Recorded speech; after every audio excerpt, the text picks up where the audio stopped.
বন্ধুরা সবাই কমেন্ট করে জানাইবা এই ফলের নাম কি।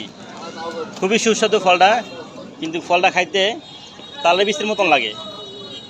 চাচার নিজের গাছ আছে, গাছেতে পাইরা বের আইন না খালি 5 টাকা করে বেচে আর ধান্দা করে চাচায় লটালা মাজারের মোড়ে। এটা খানজালি মাজারের মোড়ে চাচারা আইলে পাইবেন সবসময়, সবসময় 12 মাসে। চাচা তোমার নাম কি গো?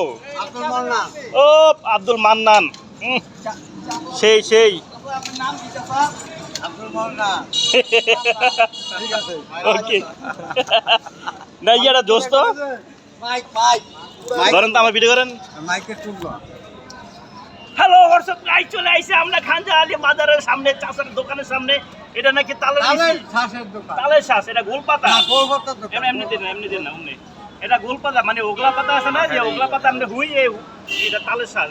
কিন্তু সবচেয়ে বড় কষ্ট কি জানেন, যেটা তালের যে বিচিটা আছে না, ওটা একটু ফ্লেভার বাবা ঠিক আছে, খারাপ না, 5 টাকা পিস মাত্র। কিন্তু আমাদের যদি নারায়ণগঞ্জ হইতো, এটা ঢাকা শহরে এটা একটা 20 টাকা রাখতো। আমার একটু দেখাই ভাই, আপনি কি বিচিও খান? হ্যাঁ বিচি সব কি ভাই, খাই না, এটা লয়া লন, তালের বিচি, এটা